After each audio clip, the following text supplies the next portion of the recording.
Ever wished you could simply duplicate a whole Jira project, configuration, issues, and all in just a few clicks?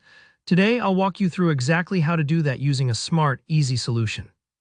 Marketplace apps designed for project cloning.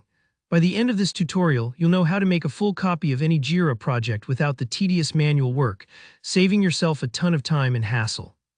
Let's dive right in. First, why use a marketplace app? Well, Jira doesn't offer native one-click project copying out of the box, unless you want to recreate every workflow, permission scheme, custom field, and all the issues by hand, which, trust me, is no fun. Apps like Elements Copy and Sync or Deep Clone for Jira are lifesavers. These tools are specifically built to handle both project configuration and actual issues, including subtasks, attachments, and even complex hierarchies. It's like making a full photocopy of your project instead of just jotting down the headlines. Now, step 1, head over to the Atlassian Marketplace. It's kind of like the App Store for Jira, where you can find tons of add-ons. Simply look up a reputable cloning app. Deep Clone for Jira is a great example. It's widely used and well-reviewed. Go ahead and click to install the app. If you're not a Jira admin, you might need to tap your admin on the shoulder for this step, since app installation requires those permissions. Installing should only take a minute or two, so don't worry if you see a loading bar. With your cloning app installed, open it up within your Jira dashboard. Most of these apps are designed to slot right into Jira's interface, so you won't have to hunt through endless menus. The process usually starts by asking you to select the source project, the one you want to copy. Take a moment here to double-check you're picking the right one. It's easy to get your demo and production projects mixed up if you've got a lot going on.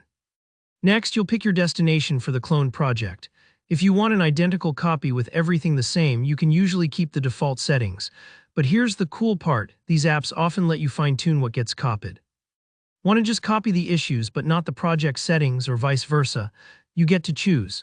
In most cases, I recommend copying both configuration and issues if you want a true working replica of the project. It's like cloning not just the house but also all the furniture and the way the rooms are arranged.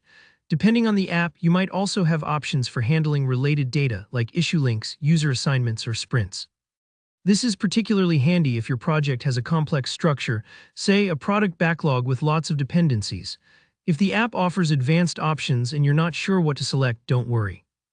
Most default settings do exactly what most people need. Finally, hit the Clone or Copy Project button. The app will go to work doing all the heavy lifting. How long this takes depends on the project size. A small project may finish in seconds, while something with thousands of issues could take a few minutes.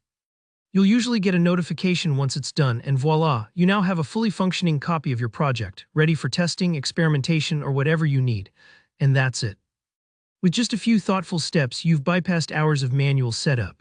If you found this walkthrough helpful, go ahead and hit the like button to let me know. And if you have any questions about marketplace apps or Jira cloning, just drop them in the comments.